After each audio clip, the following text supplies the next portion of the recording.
Dear students, तो अभी हम लोग देखेंगे बॉन्ड ऑर्डर। ये बॉन्ड ऑर्डर क्या होता है?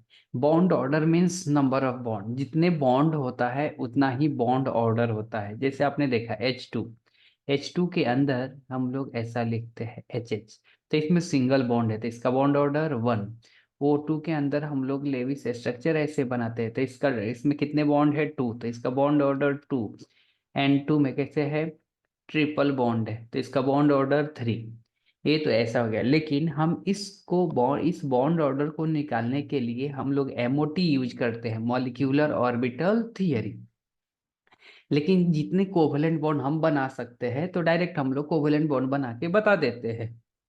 ठीक है, लेकिन डाई एटॉमिक मॉलिक्यूल का जब भी आएगा तो उसका 100% करेक्ट आंसर जो है MOT से दिया जाता है। देन अगला केस है कि iso electronic molecule and ion have identical bond order. मतलब अगर आइसो इलेक्ट्रॉनिक हुआ वो आयन से और मॉलिक्यूल है तो उसका बॉन्ड ऑर्डर सेम ही होने वाला है। जैसे F2 और O2-2, तो इसका बॉन्ड ऑर्डर क्या हो जाएगा? सेम ही हो जाएगा, ये ध्यान रखना है।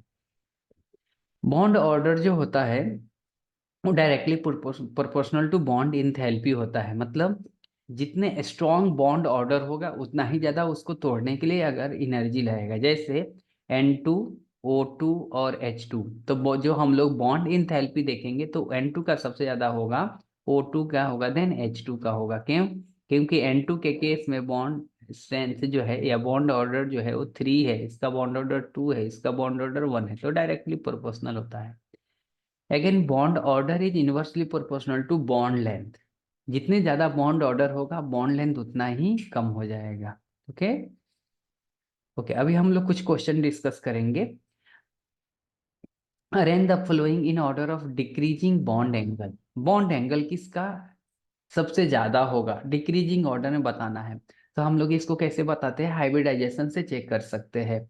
तो CH4 कैसा है? sp3d है, एक भी लोन पेयर नहीं है, तो 109 डिग्री 28 मिनट होगा। NH3 एक लोन पेयर के साथ है तो ये कितना होगा? 107 डिग्री के आसपास का डेटा होगा।